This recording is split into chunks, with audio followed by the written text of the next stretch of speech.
எந்தெந்த வகையிலெல்லாம் உயிரினங்களுக்கு நன்மை செய்யணுமோ அந்தந்த வகையில் நன்மை செய்தவன்.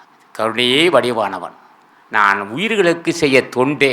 அந்த உயிர்களுக்கு செஞ்ச நன்மை. எறும்புக்கு அரிசி போடுவேன்டா. எறும்புக்கு அரிசி போடுவேன், நாய்க்கு 2 சோறு போடுவேன். எந்தெந்த வகையில் நன்மை செஞ்சேன். ஆனால் சைவத்தை மேற்கொண்டேன். ஆரம்ப ஒரு பல ஜென்மத்திலே நான் சைவத்தை கடைப்பிடிக்கலை. அந்த அந்த குணக்கெட்டு இருந்தது. ஆக உயிரினங்களுக்கு அன்பு காட்ட உயிரினங்களுக்கு மகிழ்ச்சி அடையவே சைவம்னா. உயிரினங்களுக்கு மகிழ்ச்சி செய்யணும்.